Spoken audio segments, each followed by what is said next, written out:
नमस्कार दोस्तों, आपका हमारे चैनल में स्वागत है। राधे राधे जी। मुक्ताभरण संतान सप्तमी। भाद्रपद के शुक्ल पक्ष की सप्तमी का व्रत अपना विशेष महत्व रखता है। संतान सप्तमी व्रत भाद्रपद मास के शुक्ल पक्ष की सप्तमी तिथि के दिन किया जाता है। यह व्रत विशेष रूप से संतान प्राप्ति, संतान रक्षा और संतान की उन्नति के लिए किया जाता है। इस व्रत में भगवान शिव और माता गौरी की पूजा का विधान है। संतान सप्तमी व्रत विधि। इस व्रत में भगवान शिव और माता गौरी की पूजा का विधान है। इस व्रत में अपराह्न तक पूजा अर्चना करने का विधान है।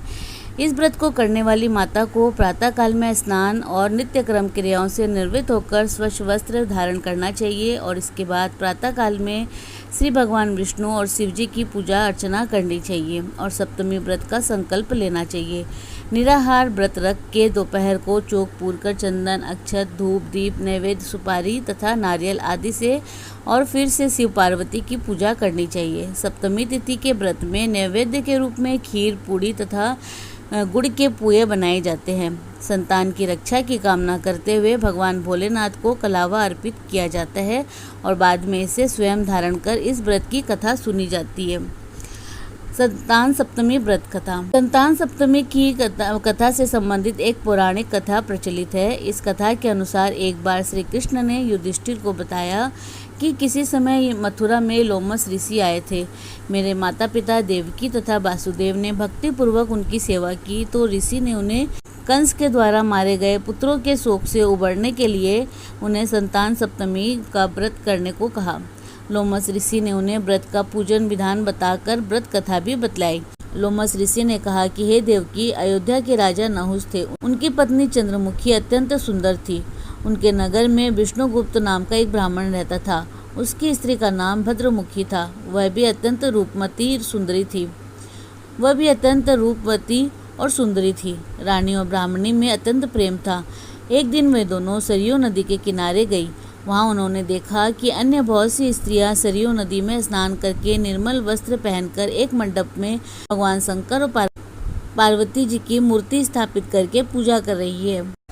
रानी और ब्राह्मणी ने यह देखकर उन स्त्रियों से पूछा कि बहनों, तुमने ये किस देवता का और किस कारण से पूजन व्रत आदि कर रही हो? यह सुनकर स्त्रियों ने कहा कि हम संतान सप्तमी का व्रत कर रही हैं और हमने शिव पार्वती का पूजन चंदन, अक्षत आदि से षोडशोपचार विधि से किया है। यह सब इसी व्रत का विधान है। यह सुनकर रानी और ब्राह्मणी ने भी इस व्रत को करने का मन ही मन संकल्प किया और घर वापस लौट आई। ब्राह्मणी भद्रमुखी तो इस व्रत को नियम पूर्वक करती रही, किंतु रानी चंद्रमुखी राजमत के कारण कभी इस व्रत को करती, कभी नहीं करती, कभी भूल जाती। कुछ समय के बाद दोनों मर गई। दूसरे जन्म में रानी बंदरिया बनी और ब्राह्मणी ने मुर्गी की योनि पाई, किंतु ब्राह्मणी मुर्गी की योनि में भी कुछ नहीं भूली और भगवान शंकर तथा माता पार्वती का ध्यान करती रही।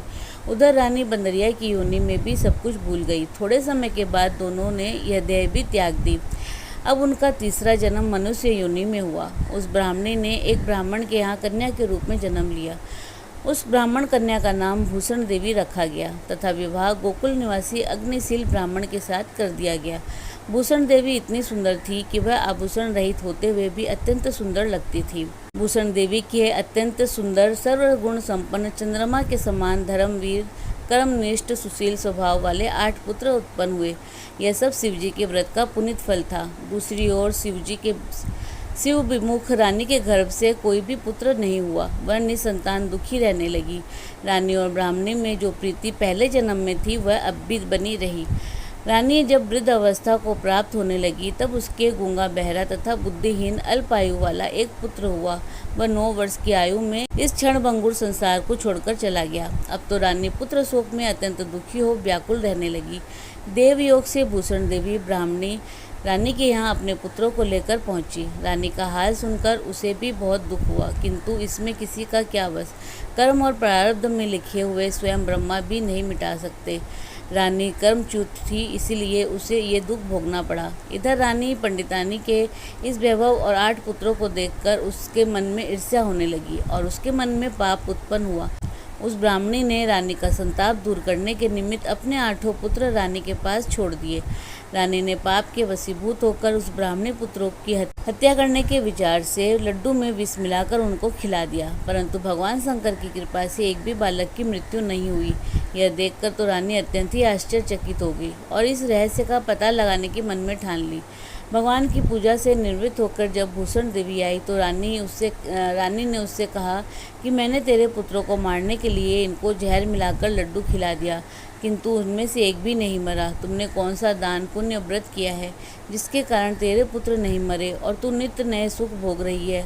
तेरा बड़ा सौभाग्य है। इनका भेद तू मुझसे निष्कपट होकर समझा, मैं तेरी बड़ी ऋणी रहूंगी। रानी के ये दीन वचन सुनकर भूषण ब्राह्मणी कहने लगी, सुनो, तुमको 3 जन्म का हाल कहती हूँ, सो ध्यान पूर्वक सुनना। पहले जन्म में तुम राजा नहुस की पत्नी थी और तुम्हारा नाम चंद्रमुखी था। मेरा नाम भद्रमुखी था और मैं ब्राह्मणी थी। तुम अयोध्या में रहते थे और मेरी तुम्हारी बड़ी प्रीति थी। एक दिन तुम दोनों सरयू नदी में स्नान करने गई। दूसरी स्त्रियों को संतान सप्तमी का उपवास, शिवजी का पूजन अर्चन करते देख हमने उस उत्तम व्रत को करने की मन में प्रतिज्ञा की, किंतु तुम सब भूल गई और झूठ बोलने का दोष तुमको लगा, जिसे तुम आज भी भोग रही हो। मैंने इस व्रत को आचार विचार सहित नियम पूर्वक सदैव किया और आज भी करती हूँ। दूसरे जन्म में तुमने बंदरिया का जन्म लिया और मुझे मुर्गी की योनि मिली। भगवान शंकर की कृपा से इस व्रत के प्रभाव भगवान को इस जन्म में भी नहीं भूली और निरंतर उस व्रत को नियम अनुसार करती रही। तुम अपने बंदरिया के जन्म में भी भूल गई। मैं तो समझती हूँ कि तुम्हारे ऊपर यह जो भारी संकट है उसका एकमात्र यही कारण है और दूसरा कोई इसका कारण नहीं हो सकता। इसीलिए मैं तो कहती हूँ कि आप सब भी संतान सप्तमी के व्रत को विधि सहित करिए, जिससे आपका यह संकट दूर हो जाए।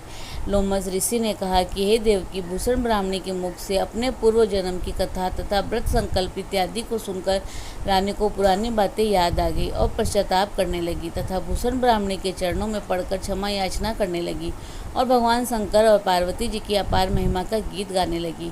उसी दिन से रानी ने नियम अनुसार संतान सप्तमी का व्रत किया, जिसके प्रभाव से रानी को संतान सुख भी मिला और संपूर्ण सुख को भोगकर रानी शिवलोक को गई। भगवान शंकर के व्रत का ऐसा प्रभाव कि प्रतभ्रष्ट मनुष्य भी अपने व्रत पर अग्रसर हो जाता है और अनंत ऐश्वर्य भोग कर मोक्ष को पाता है। लोमस ऋषि ने फिर कहा कि देवकी, मैं तुमसे भी कहता हूँ कि तुम भी इस व्रत को करने का संकल्प अपने मन में करो, तुमको भी संतान सुख मिलेगा। इतनी कथा सुनकर देवकी हाथ जोड़कर लोमस ऋषि से पूछने लगी कि हे ऋषिराज, मैं इस पुनीत उपवास को अवश्य करूंगी, किंतु आप इस कल्याणकारी तथा संतान सुख देने वाले इस उपवास का विधान, नियम आदि विस्तार से बतलाइए। यह सुनकर ऋषि बोले कि हे देवकी, यह पुनीत उपवास भाद्रपद महीने के शुक्ल पक्ष की सप्तमी को किया जाता है। उस दिन ब्रह्म मुहूर्त में उठकर किसी नदी या कुआं के पवित्र जल में स्नान करके निर्मल वस्त्र पहनने चाहिए। भगवान शंकर तथा जगदम्बा माता पार्वती की मूर्ति बनाकर स्थापित करें।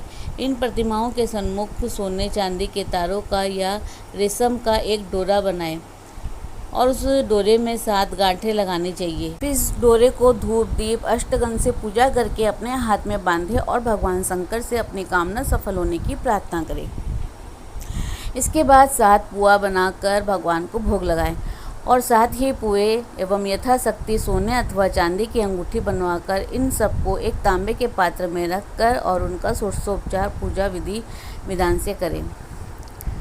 षोडशोपचार विधि से पूजन करें।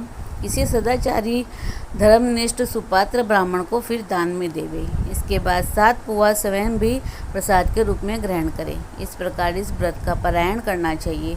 प्रति साल की शुक्ल पक्ष की सप्तमी के दिन हे देवकी, इस व्रत को इस प्रकार नियम पूर्वक करने से समस्त पाप नष्ट होते हैं और भाग्यशाली संतान उत्पन्न होती है और अंत में शिवलोक की प्राप्ति होती है। हे देवकी, मैंने तुमको संतान सप्तमी का व्रत संपूर्ण विधान विस्तार सहित वर्णन किया, उसको अब तुम नियम पूर्वक करो, जिससे तुमको उत्तम संतान पैदा होगी। इतनी कथा कहकर भगवान आनंद कंद श्री कृष्ण ने धर्मावतार युधिष्ठिर से कहा कि लोमस ऋषि इस प्रकार हमारी माता को शिक्षा देकर चले गए। ऋषि के कथनानुसार हमारी माता देवकी ने इस व्रत को नियम अनुसार किया, जिसके प्रभाव से हम उत्पन्न हुए। यह व्रत विशेष रूप से स्त्रियों के लिए कल्याणकारी है, किंतु पुरुषों को भी समान रूप से कल्याणदायक है। संतान सुख देने वाला, पापों का नाश करने वाला यह व्रत यह उत्तम व्रत है। इस व्रत को जो करता है और भगवान शंकर और पार्वती जी की सच्चे मन से आराधना करता है, वह निश्चय ही अमर पद को प्राप्त करके अंत में शिवलोक को जाता है। बोलो उमापति महादेव की जय। दोस्तों, इसी प्रकार और भी रोचक जानकारी के लिए आप हमारे चैनल को लाइक, शेयर व सब्सक्राइब करें। हमारे चैनल में विजिट करने के लिए धन्यवाद।